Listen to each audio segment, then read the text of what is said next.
Welcome, Bass and Bob members. Today we're here with Jack Uxa, full-time fishing guide, #1 fishing guide on Lake of the Ozarks, and he's going to be talking to you guys today about crappie fishing on Lake of the Ozarks. Right now it's, end of October, and I'm going to hand it over to Jack, and he's going to explain how they're biting and what to do to catch them.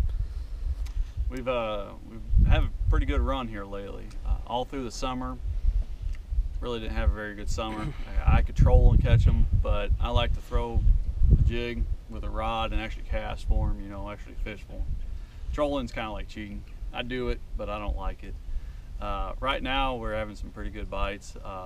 There's a lot of fish on bluffs right now, and you don't even have to be very specific, especially like today. Right now it's sunny, so it won't work on a day like today, but we're starting to see a lot of days that are cloudy and cool, and those kind of days you just go down any old bluff that's got a little bit of breeze coming in on it and concentrate in that 2 to 10 feet of water and catch a bunch of crappie. There's black crappies mixed in there with also white crappies.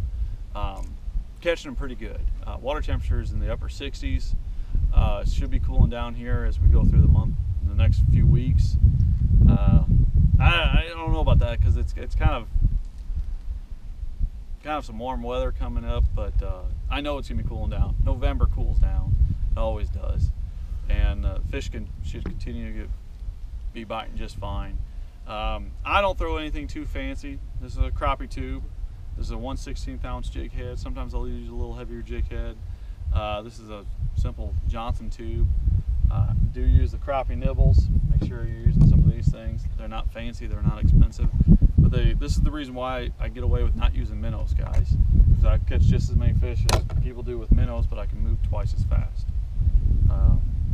Simple jig head. All you gotta do is put it on there like so, and this would be a great color for any kind of day like today.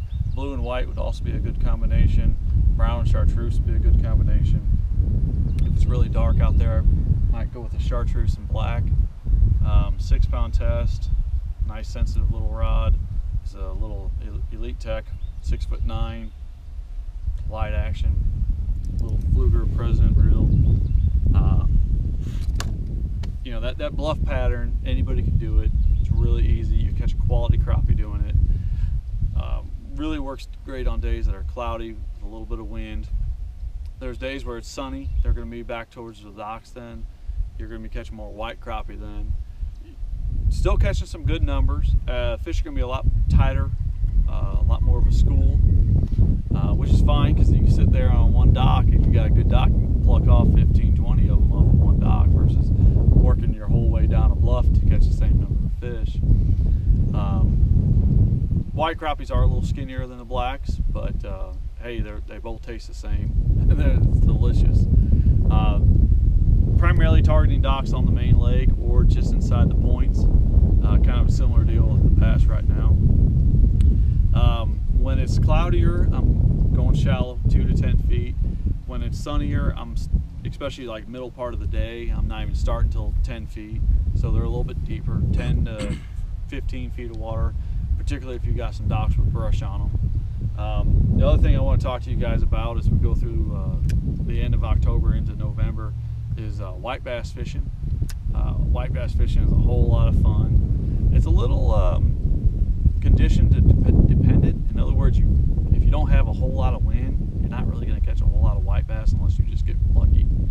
But white bass are a whole lot of fun. Rattle traps work good on them. Probably my favorite bait, is the most consistent bait, is a little grub. This happens to be the wrong color. This is a black blue with chartreuse tail. A pure white one is probably the best one. Let me show you. Let me dig it out here real quick. Videotape that. These ones from Berkeley. Hopefully y'all can see this. This is the right color. That's a Berkeley Gulp Alive 2-inch jigging grub. That's the deal right there. You put that on a jig head. See, you can't store these out of the water though.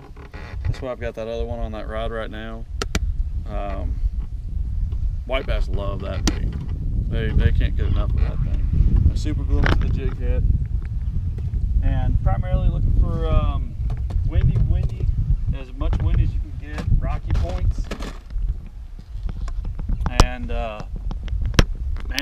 spot that I had a lady on a week ago where she caught like 14 white bass almost in a row.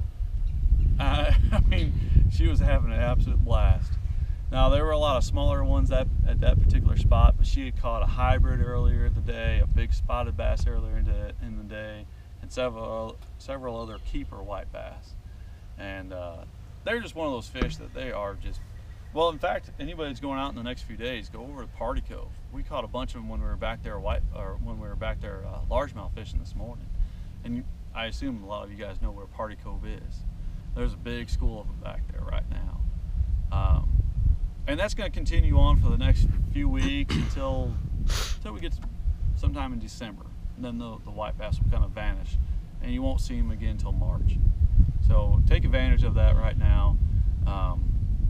I absolutely love those things. They fight hard, they bite hard. Anybody can catch them, and they taste good. So check them out. Awesome, that's great information. And Jack, I want to thank you for doing this video with me today. I appreciate it. And all you members, stay tuned for more awesome videos to come and more fishing reports. Stay tuned, keep fishing.